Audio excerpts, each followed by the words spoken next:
Explicaban las tres competencias que pretendíamos lograr, las competencias específicas, que contextualicen desde una perspectiva histórica los avances de las mujeres, como decían, que se reconozca que las mujeres tuvieron participación en esos hitos históricos y que se identifique la importancia de la democracia paritaria e intercultural real para garantizar el ejercicio de los liderazgos sustantivos. Esas son las tres competencias. De ahí nos movimos a explicar cómo se desarrollan las actividades. Aquí dijimos, es el llenado de la evaluación del pretest, ese que estaban realizando hace poco.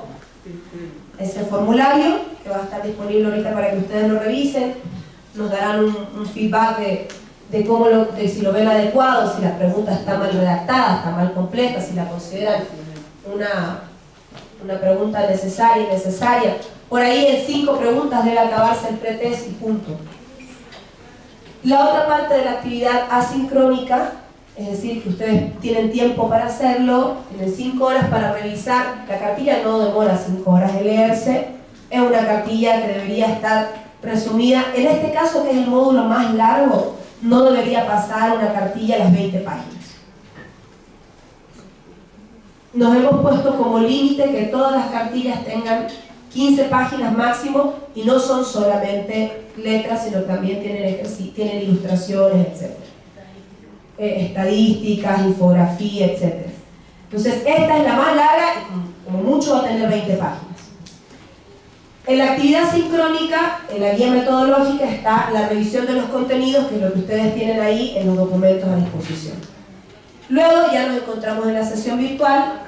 Estaba lo que les decía, la proyección del video de historias cuando estamos en la sesión virtual, la dinámica de las 9 palabras, que se la va a explicar más adelante Antonia, la exposición de las bases conceptuales, que era lo que nos estábamos un poco en este momento atascando en la discusión, y el debate abierto. Yo me voy a concentrar en esto que me preocupa, que es cómo hacemos la exposición de los hitos históricos. Porque si no va a pasar que se me van a dormir, ¿no?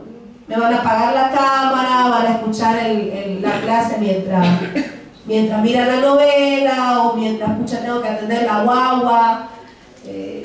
Y la idea es que nosotros podamos hacer de esto una exposición dinámica. Si vamos con la primera... Sí, ya les explicamos los contenidos. Quisiera la primera dinámica. Esta es una dinámica virtual, entonces ustedes la van a ver en computadora. Esta dinámica virtual, ¿en qué consiste? En responderse estas 8 preguntas. ¿Quiénes son invitados a la firma del Acta de Independencia? ¿Quiénes ustedes ven? ¿Qué son? Hombres. Esos hombres se podrían identificar como indígenas, como campesinos, principalmente militares. El ser militar da cierta situación de clase, ¿no? Cierta posición de clase. Entonces, ¿son ricos o son pobres? Son tipos con plata. Estos tipos son los que firman el Acta de Independencia. Y esas son las preguntas que se resuelven. ¿Qué representan en términos de sexo y género? El poder desde lo masculino. ¿Qué representan en términos de identidad? La reproducción de las prácticas coloniales. ¿Qué representan en términos de clase? Lo que decíamos, ¿no? Gente que estaba ahí, pero que además esto constituye un ejemplo, compañeras, que es importante que se trabaje en la dinámica, de que quienes firman el Acta de Independencia para dar nacimiento a la vida republicana lo hacen como un espacio de construcción y reproducción de sus privilegios de género, de clase y los privilegios heredados por la colonia. Que eso hace parte también del análisis de la interseccionalidad. Por eso decía esas 3 preguntas, ¿no? Sexo, clase e identidad. ¿Con quiénes construyen este poder? Ahí van a ver los primeros textos constitucionales, las primeras leyes. Si estos son los varones con los que diseñan el sistema republicano, por supuesto que van a dar una condición de inferioridad jurídica a la mujer, a los pueblos indígenas, a los campesinos, etc. La siguiente pregunta, podemos también recortarla, quizás ustedes encuentran que son muchas. ¿Para quiénes hacen el Estado? ¿Este Estado lo hacen para toda la población? ¿Lo hacen para todo el país? ¿Para quién lo hacen?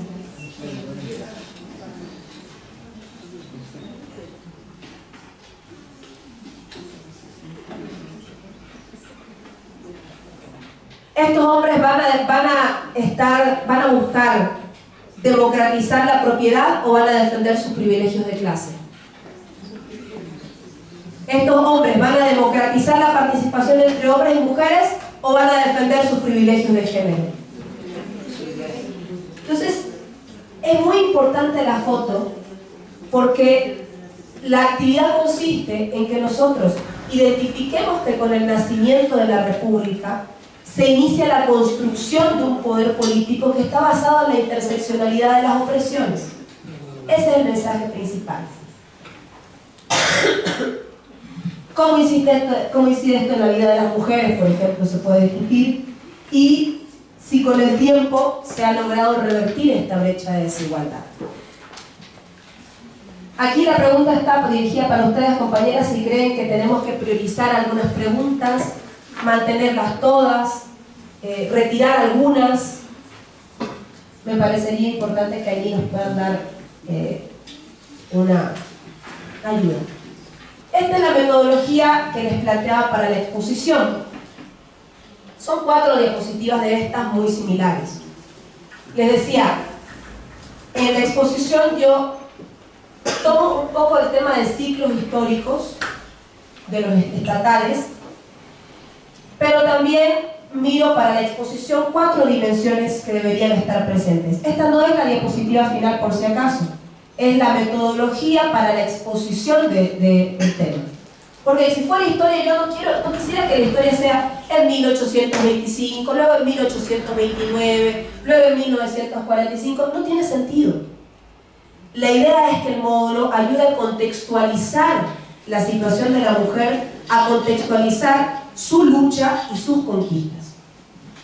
Entonces lo que planteo aquí es que ustedes cuando hagan el análisis de este proceso histórico, cuando miremos el entronque patriarcal y la configuración republicana, es decir, el nacimiento de Bolivia al Estado, miremos cómo era la estructura social, cuál era la situación de las mujeres en esa estructura social, quiénes fueron las referentes y las protagonistas para ver quiénes estaban presentes en la historia y cuáles fueron sus principales logros.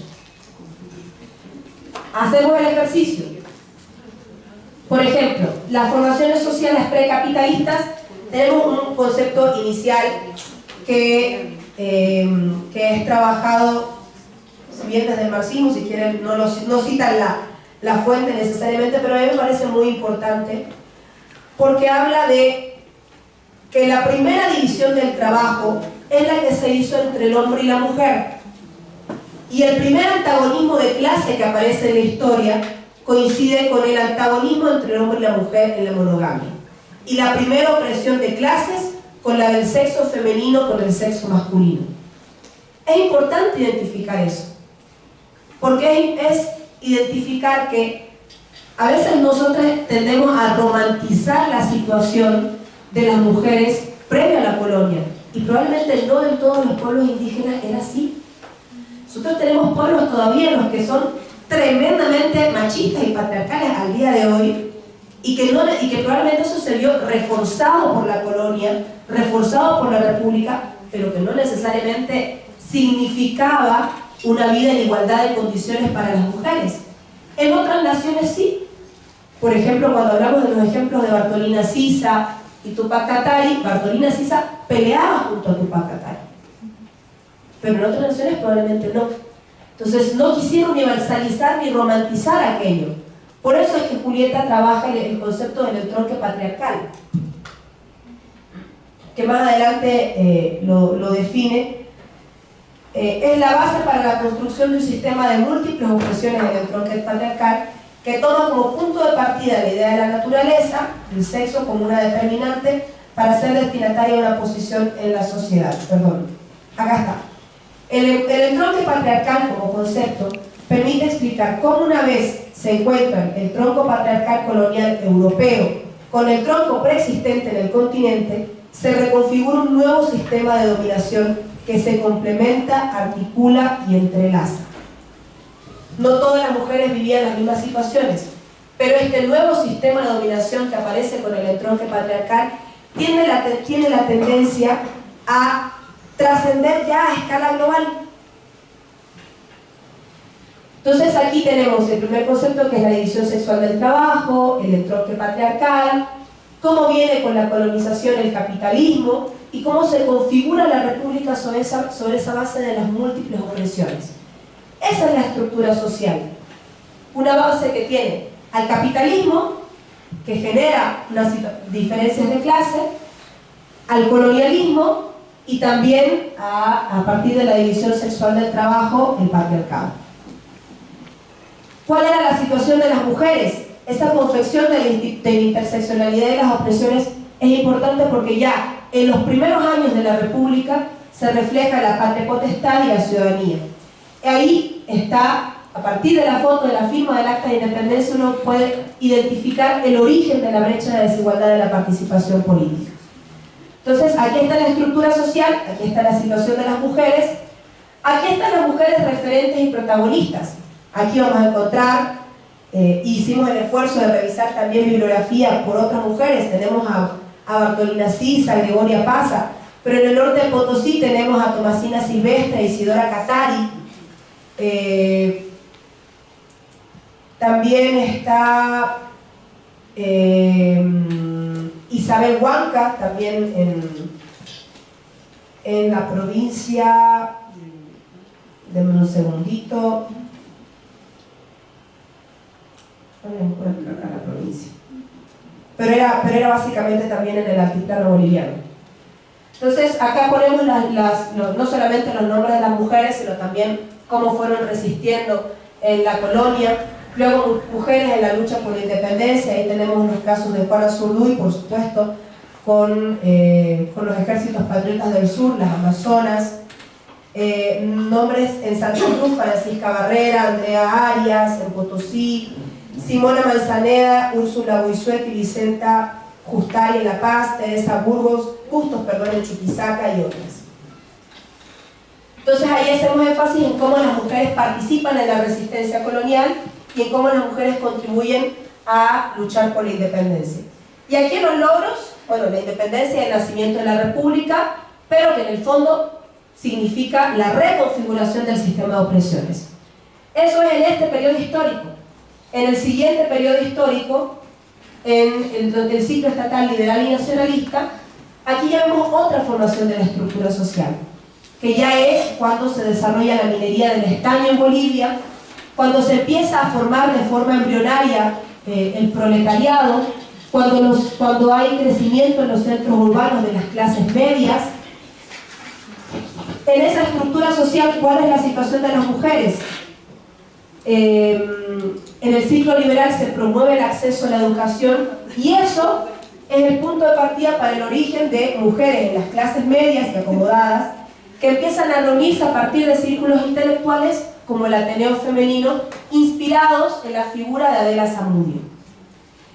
La situación de las mujeres en el ciclo liberal, bueno, empiezan a crecer los centros urbanos, empiezan a articularse las trabajadoras, la Federación Obrera Femenina, empiezan a vivir discriminación y explotación laboral, demandan 8 horas de trabajo, demandan el reconocimiento igual de los hijos, demandan poder usar en igualdad de condiciones el servicio del transporte público.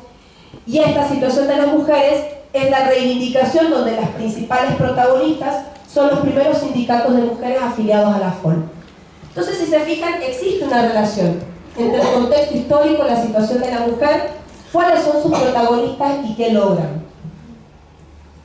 Me lo moviste. En los logros citamos, por ejemplo, que las luchas de las mujeres lograron la reforma constitucional del 45, el voto universal del 52 aplicado al 56, pero además otros logros más de carácter social, ¿no? El aumento de la esperanza de vida, la ampliación del derecho al acceso a la educación, etc. Entonces, Aquí rapidito, recuperación de la democracia y cuotas de género en los ciclos de la dictadura y el ciclo neoliberal. ¿Qué es lo que sucede ahí?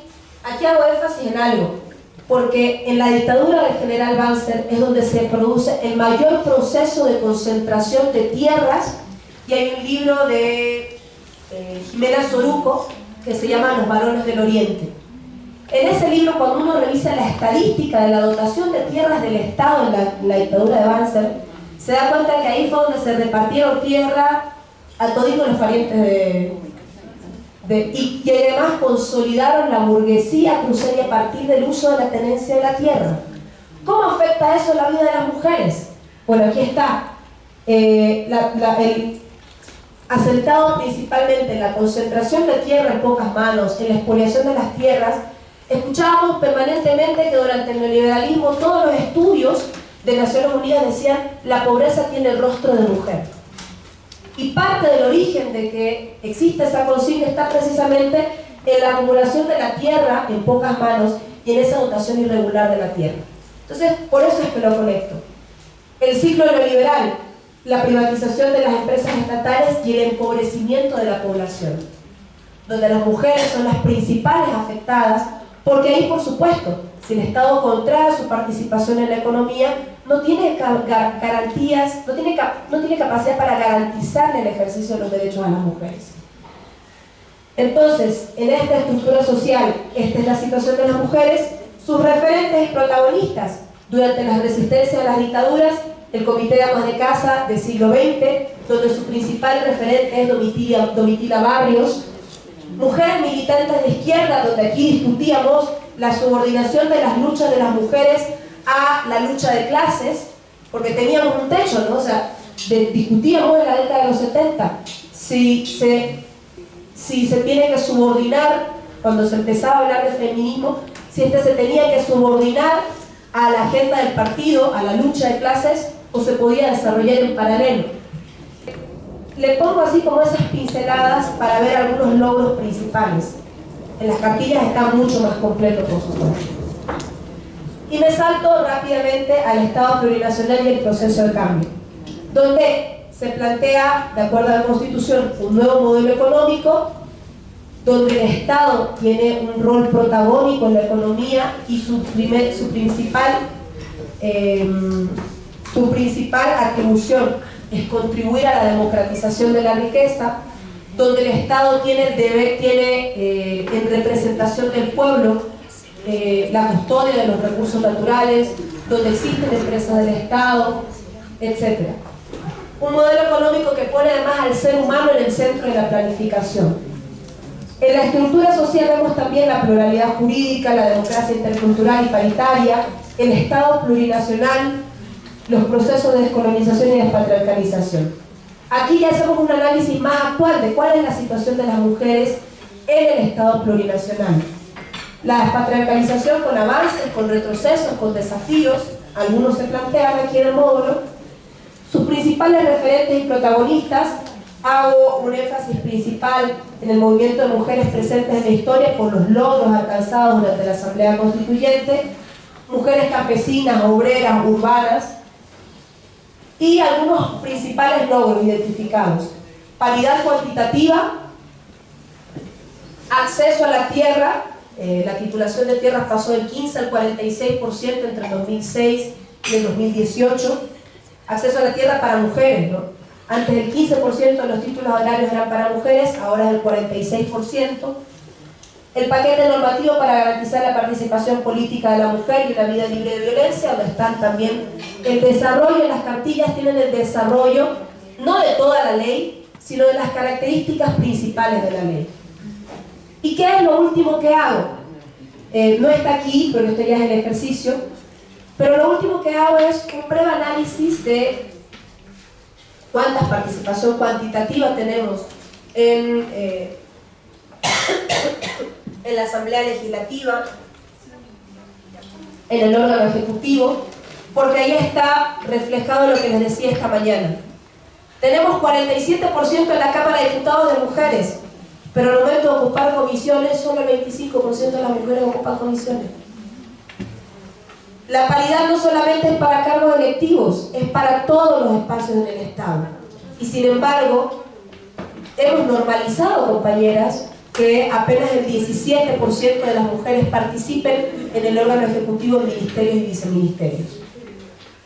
Entonces, algunos datitos como esos también están presentes dentro del desarrollo de los contenidos. Insisto, ¿por qué hice esto, compañeras? Porque creo que no funciona leer la historia a partir de datos y nombres. Creo que es importante que cuando veamos los ciclos históricos sepamos si así estaba configurada la sociedad, qué rol ocupaba la mujer, contra qué se rebeló la mujer y qué conquistó la mujer. Ese es el sentido, digamos, metodológico de esta exposición. Y al final hay esta última dinámica, que si quieren la realizamos, si no la realizamos y solo la expongo. Pero la idea es básicamente a modo de evaluación. Puse aquí los años, algunos años importantes, pero para refrescar la memoria, digamos, si yo les pregunto a ustedes, 1783, ¿qué referentes históricas, qué referentes mujeres tienen? 1783, los levantamientos indígenas. ¿Contra qué se levantó Bartolina? Contra el colonialismo. Luego tenemos 1825, ¿qué referentes de mujeres encontramos? Juana Zurduy. ¿Contra qué se levantó Juana Zurduy? También contra la colonia. ¿Qué conquistaron? La independencia. Lamentablemente la independencia consolidó institucionalmente la interseccionalidad de las opresiones. 1929, ya para esto las compañeras tendrían que haber revisado la cartilla, ya tendríamos que haber hecho el taller, o sea, hay más conocimiento de base para evaluar estos años, ¿no? Aquí lo hacemos así muy a la apurada, pero ya debería haberse por lo menos dos veces repasado los contenidos, tanto al leer las cartillas como al participar en las exposiciones. 1929 tendríamos lo del Ateneo Femenino y la Federación Obrera Femenina. 1945 tendríamos la primera elección donde participan mujeres. 1952 el decreto del voto universal. 1964 el golpe de Estado Barrientos que pone fin, inaugura el ciclo dictatorial hasta 1982 que se recupera la democracia. 1997 las cuotas, 2009 el Estado plurinacional y a la actualidad verlo. O sea, la idea es que esto signifique hacia el 2024 una invitación a que nosotros evaluemos hoy cuál es la situación de la mujer, cuáles son nuestros principales desafíos y que tenemos que revisarnos nosotras mismas. Entonces, ese es el sentido del módulo. La idea, compañeras, es que cuando se realiza esta evaluación no pensemos en una mujer, ¿no? Porque no tenemos la misma realidad todas, sino que en base, no olvidar el enfoque de la interseccionalidad para pensar en las mujeres, para pensar en la situación de la mujer campesina, de la mujer trabajadora en las áreas urbanas, de la mujer que está realizando tareas y actividades de los cuidados, etc. Entonces, eso, compañeras, les pido nos disculpen el desorden. Yo sé que a veces en el desarrollo probablemente podemos haber resuelto algunas de sus consultas, probablemente tengan más consultas que certezas, pero la idea es transmitirles esto y que ustedes nos digan qué podemos nosotros mejorar para que sea funcional el proceso de interaprendizaje. Hacemos una reflexión sobre ella. Desde aquí, desde 1783, muchas tuviste compañeras que estuvieron luchando contra la colonia, constituyendo una república independiente, luchando por el voto de las mujeres, en contra de la interseccionalidad, alcanzamos la participación política, luchamos por la democracia, recuperamos la democracia, cuotas de participación, Estado plurinacional al día de hoy. Toda esta reflexión histórica, para mí, por ejemplo, podría verse reflejada ya. ¿Cómo estamos ahora? En el cómo estamos ahora, en las cartillas, tenemos los cuadritos que les decía, esos de, no sé si los puedo poner, voy a intentar hacerlo. Son los cuadritos que había de participación de la mujer. Y en esos cuadros de participación de la mujer, que están aquí en el módulo, aquí está. Miren. No sé si se va a proyectar inmediatamente. Ojalá sí sea.